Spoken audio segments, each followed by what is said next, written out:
Welcome to DD மேட்டிக்ஸ். நான் Arduino basics பார்க்க போகிறோம் தமிழில். நாங்களாம் அந்த காலத்தில் ஐடிஐ படிக்கும் பொழுது எலக்ட்ரானிக் சர்க்யூட்ஸ் பண்ணணும்னா ஒரு குட்டி சர்க்யூட் போர்டில் ரெசிஸ்டன்ஸ் கெப்பாசிட்டர் எல்லாத்தையும் சால்டரிங் பண்ணி ரொம்ப கஷ்டப்பட்டு அதை மேக் பண்ணுவோம். சில சமயத்தில் சூடுலாம் வச்சுக்குவோம்.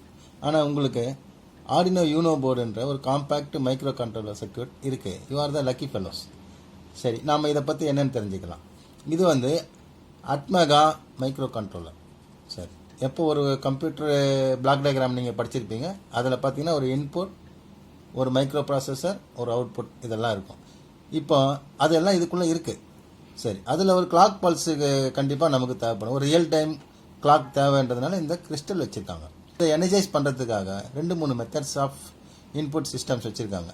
அதில் இது வந்து பேரல் ஜாக். இந்த பேரல் ஜாக் வழியாக நீங்கள் சாதாரண ஒரு மொபைல் சார்ஜரை கூட நீங்கள் இந்த பின்னில் நீங்கள் குத்தி யூஸ் பண்ணிக்கலாம். இப்போதைக்கு நிறுத்திக்கும். இது என்னடா வயருன்னு நீங்கள் முடிக்கிறது எனக்கு தெரியுது. இது வந்து லேப்டாப்பில் இருந்து நம்ம ஆர்டினோவை எனர்ஜைஸ் பண்ணுறதுக்கு யூஸ் பண்ணிக்கலாம். அதே மாதிரி சாஃப்ட்வேரை நம்ம ப்ரோக்ராம் லேப்டாப்பில் டைப் பண்ணி அதை இது உள்ளே அனுப்புறதுக்கும் நம்ம இது யூஸ் பண்ணலாம். இதில் நிறைய பின்ஸ் இருக்குது, பார்த்துருப்பீங்க. இந்த பின்ஸ் எல்லாம் எதுக்குன்னா, நம்ம நிறைய அவுட்புட்ஸ் எடுத்துக்கிறோன்னு சொன்னால் இன்புட் சொன்னோம், அவுட்புட் சொன்னோம். இன்புட் கொடுக்கறதுக்கும் இந்த பென்சிலை யூஸ் பண்ணிக்கலாம், அவுட்புட் கொடுக்கறதுக்கும் இந்த பென்சில். இது என்னடா இது அப்படின்னு கேட்டிங்கன்னா, நீங்கள் இந்த பின்னுங்களை இன்புட்டாகவும் யூஸ் பண்ணலாம். சொன்னதே திருப்பி சொல்கிறேன்னு சொல்லக்கூடாது. அவுட்புட்டாகவும் யூஸ் பண்ணலாம். நல்லா பாருங்கள். ஒரே பின்னை எப்படி இன்புட்டாகவும் யூஸ் பண்ண முடியும், அவுட்புட்டாகவும் யூஸ் பண்ண முடியும். நான் இந்த பின்னை எப்படி யூஸ் பண்ண போகிறேன்னு சொல்லிட்டு டிசைட் போடுறது இந்த பின்னு கிடையாது, நான் அங்கே சொல்கிற சாஃப்ட்வேரில் தான். நான் 10ஆம் நம்பர் பின்னை இன்புட்டாக யூஸ் பண்ண போகிறேன் அப்படின்னு நாங்கள் சொல்லிட்டேன்னா அதுக்கப்புறம் அதை அவுட்புட்டாக யூஸ் பண்ண முடியாது.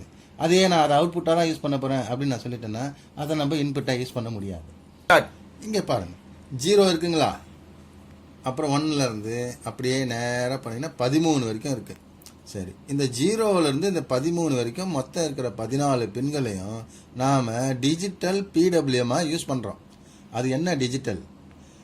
நார்மலாக சிக்னல்ஸில் அனலாக் சிக்னல்ஸ்னு இருக்குது, டிஜிட்டல் சிக்னல்ஸ் இருக்குது. டிஜிட்டல் சிக்னல்ஸில் நாம் 0 and 1s அதை மட்டும்தான் யூஸ் பண்ண முடியும். 0னா 0 வோல்ட்டு, 1னா 5 வோல்ட்டு. ஏன்னா 1ன்னு சொல்லிட்டு 5 சொல்கிறேன்னு பார்க்குறீங்களா? இதுக்கு மீனிங் அதுதான். 1 அப்படின்னு ஒரு சிக்னல் இருக்குதுன்னா அது ஆன். அப்போது இந்த பின்னிலேருந்து 5 வோல்ட் வெளியே வரும். ஓகே, இது வந்து கிரவுண்ட் பின்னு இருக்குன்னு சொல்லியிருக்கேன். இங்கே பக்கத்தில் இருக்கிறது பார்த்தீங்கன்னா AREFன்னு போட்டிருக்கோம். அது வந்து அனலாக் ரெஃபரன்ஸ் பின்னு. அனலாக் சிக்னலுக்கு ஒரு ரெஃபரன்ஸ் வேணும். அந்த ரெஃபரன்ஸ் வந்து இந்த பின்லேருந்து நம்ம எடுத்துக்கலாம். பக்கத்தில் இருக்கிற 3 என்னன்னு தெரியல, அதை நான் டீட்டெயிலாக பார்த்துட்டு சொல்கிறேன். இந்த பக்கம் வந்தீங்கன்னா நமக்கு A0லேருந்து A5 வரைக்கும் மொத்தம் 6 பின்ஸு அனலாகுக்காக ஸ்பெஷலாக வச்சுருக்காங்க. இந்த பக்கம் டிஜிட்டலுக்காக வச்சுருக்காங்கன்னு சொன்ன மாதிரி இது வந்து ஒன்லி அனலாக் பின்ஸ் 6 இருக்குது. அப்புறம் இங்கே வாங்க, இந்த பக்கம் வரும்பொழுது வோல்டேஜ் இன்புட் கொடுக்கறதுக்காக VN ஒரு பின்னும் கிரவுண்டு பின்னு 2 கொடுத்துருக்காங்க. உங்களுக்கு 2 கிரவுண்டு பின் வேணும்னா நீங்கள் அதிலேருந்து எடுத்துக்கலாம். அதுக்கப்புறம் ஒரு 5 வோல்ட் இருக்குது. இதோட அடிஷ்னலாக ஒரு PCB யூஸ் பண்ணும்போது அதுக்கான சப்ளையை 5 வோல்ட் நம்ம இங்கேருந்து எடுத்துக்கிறோம். 3.3 வோல்ட்டையும் நம்ம அதே மாதிரி இங்கேருந்து எடுத்துக்கலாம். சில சர்க்யூட்ஸ்க்கு வந்து 3.3 போதும். அதனால் இங்கே பார்த்தீங்கன்னா ரீசெட் பின்னு வச்சுருக்காங்க. இங்கே ஏற்கனவே ஒரு ரீசெட் பின் சொல்லி வச்சுருக்காங்க. அது எதுக்குன்னா இது இன்பில்ட் ரீசெட் பின்னு. அந்த ரீசெட் பின்னை நம்ம இங்கே ப்ரெஸ் பண்ணிங்கன்னா ஃபஸ்ட்லேருந்து கம்ப்யூட்டர் ரீஸ்டார்ட் ஆகிற மாதிரி இந்த மைக்ரோ ப்ராசஸர் ரீஸ்டார்ட் ஆகும். இங்கே இருக்கிற ரீசெட் பின் வந்து சப்போஸ் எனக்கு இது வேண்டாம், இதை நான் கன்சீல் பண்ணிட போகிறேன், வெளியே ஒரு பட்டன் வச்சு நான் ரீசெட் பண்ணிங்கன்னா இந்த ரீசெட் பண்ண நீங்கள் எடுத்துக்கலாம். இங்கே IO ரெஃபரன்ஸ்னு ஒரு பின் இருக்குது. இது வந்து இங்கே இருக்கிற பின் வந்து அனலாக் ரெஃபரன்ஸ் பின்னு, இங்கே இருக்கிறது வந்து இன்புட் அவுட்புட்டுக்கான ஒரு ரெஃபரன்ஸ் பின். இந்த ரெஃபரன்ஸ் பட்டன் பற்றி சொல்லிட்டேன். இந்த 2 டிரான்சிஸ்டர் எதுக்கு வச்சுருக்காங்கன்னா வீக்கான சிக்னல்ஸை நம்ம பூஸ்டப் பண்ணுறதுக்காக வச்சுருக்காங்க. அதே மாதிரி இங்கே இருக்கிற 9 வோல்ட் வரைக்கும் நம்ம கொடுக்க போகிறோம். ஆனால் இந்த Arduino board working on 5 volt only. அதை ரெடியூஸ் பண்ணுறதுக்கும் சில சர்க்யூட்ஸ் இந்த இடத்துல யூஸ் பண்ணியிருக்கோம். இது கிறிஸ்டல், அதுவும் நான் முன்னாடியே உங்களுக்கு சொல்லிட்டேன். இங்கே சில ஜம்பர்ஸ் இருக்குது. இந்த ஜம்பர்ஸ் வந்து ஸ்பேர் ஜம்பர். அதே மாதிரி உங்களுக்கு இந்த ஜம்பர் பின்ன போடணுமா, மேக்ஸிமம் சர்க்யூட்ஸில் வந்து இந்த ஜம்பர் நம்ம ஓப்பன்லேயே தான் வைக்கிற மாதிரி இருக்கும். ஓகே, ஏன் எல்லாருமே ஆர்டினோவே யூஸ் பண்ணுறாங்க அப்படின்னு பார்த்தீங்கன்னா, ஆர்டினோ அப்படின்றது ஒரு ஓப்பன் சோர்ஸ்னால் இப்போது நிறைய எலக்ட்ரானிக் சர்க்யூட்ஸ் நிறைய கம்பெனிஸ் டிசைன் பண்ணுறாங்க. PIC இதெல்லாம் கேள்விப்பட்டிருப்பீங்க. அவங்களாம் இதை வந்து பேட்டன் வாங்கி வச்சுட்டாங்க. ஆர்டினோன்ற கம்பெனி மட்டும் என்ன பண்ணுறாங்கன்னா யார் வேணாலும் தயாரிச்சுக்குங்க, இதில் வந்து இந்த சர்க்யூட்டில் வந்து எனக்கு எந்த காசும் நீங்கள் தர வேண்டாம் அப்படின்னு ஃப்ரீயாகவே இதை கொடுத்துட்டதுனால உலகத்தில் எல்லா கம்பெனிகளும் இதை செஞ்சு மக்களுக்கு கொடுக்குறாங்க. அதனால் அவங்க ஒரு பைசா கூட இதை டிசைன் பண்ணதுக்காக அந்த கம்பெனி எடுத்துக்கிறது இல்லை. அதே மாதிரி இந்த சாஃப்ட்வேர்ஸை நமக்கு வேண்டிய சாஃப்ட்வேர்ஸ்லாம் கூட ஆர்டினோ ஒரு வெப்சைட் இருக்குது, அதிலேருந்து நீங்கள் டவுன்லோட் பண்ணிக்கலாம். அதில் கூட நீங்களாக பார்த்து ஏதாவது கொடுத்தீங்கன்னா வாங்கிக்குவாங்க. அவங்க எதுவுமே உங்களுக்கு இல்லை, எல்லாமே ஃப்ரீயாக தான் கொடுக்குறாங்க. இந்த ஆர்டினோ போர்டை வச்சு மட்டுமே நம்ம ஏதாவது செய்ய முடியுமா அப்படின்னு கேட்டிங்கன்னா சிலதுகள் செய்யலாம். எப்படின்னா நீங்கள் இது சர்க்யூட்டில் வந்து ஒரு இதுலேயே ஒரு இன்பில்ட் எல்இடி இருக்குது, இந்த எல்இடியை பிளிங்க் பண்ண வைக்கலாம், ஒரு டிஃப்ரெண்ட் டைமிங்கில் அதை வந்து க்ளோ பண்ணி ஆஃப் பண்ணலாம். இதெல்லாம் நம்மளால் செய்ய முடியும். மற்றபடி கொஞ்சம் பெருசாக பிரமாண்டமாக போகணுன்னு சொன்னிங்கன்னா நிறைய அதர் சர்க்யூட்ஸை நம்ம இது வந்து ஹீரோன்னு எடுத்துக்கிட்டிங்கன்னா சைடு ஆக்டர்ஸை நிறைய பேரை நம்ம வச்சுக்க வேண்டியிருக்கும். இது வந்து ரிலே போர்டு, 4 ரிலே இருக்குது. இந்த 4 ரிலே மேக்ஸிமம் இது நம்ம ஆர்டினோ சர்க்யூட்டில் கனெக்ட் பண்ணி இந்த 4 ரிலேவை ஆக்டிவேட் பண்ணலாம். எதுக்குடா ரிலேன்னு கேட்டிங்கன்னா இந்த ரிலே வந்து நார்மலாக நம்ம ஏற்கனவே பேசின மாதிரி ஆர்டினோவில் ஒன்லி டிஜிட்டல் சர்க்யூட்ஸ்னு சொன்னாலே 5 வோல்ட்டில் தான் ஒர்க் ஆகும். ஆனால் எக்ஸ்டர்னல் சர்க்யூட்ஸ் எல்லாமே 230 வோல்ட்டு, 110 வோல்ட்டு, 24 வோல்ட்டு, 48 வோல்ட்ஸ் அந்த மாதிரியான ஐட்டமாக இருக்குது.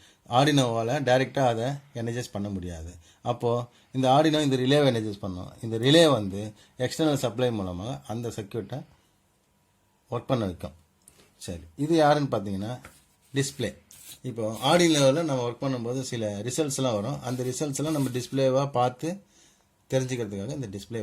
பிரெட் போர்டு எதுக்குன்னா நான் ஏற்கனவே சொன்னேன் இல்லைங்களா, சின்ன வயசில் நம்ம என்ன பண்ணியிருப்போம், சால்ட்ரிங்லாம் பண்ணோம். இதில் சால்ட்ரிங்லாம் கிடையாது, தேவையே இல்லை.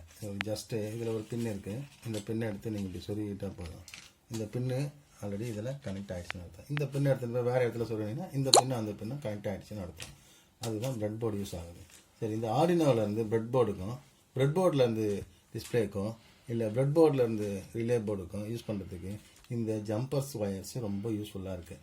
இந்த ஜம்பர் ஒயர்ஸில் பார்த்தீங்கன்னா இந்த சைடில் பின்னு தெரியுதுங்களா, இந்த பின் வந்து மேல் பின் அப்படின்னு சொல்கிறாங்க. இந்த பக்கம் பாருங்கள் அந்த பின் இருக்காது, அதில் வந்து ஃபீமேல் பின் சொல்கிறாங்க. இந்த ஜம்பர் ஒயரை இப்படி போட்டுக்கலாம்.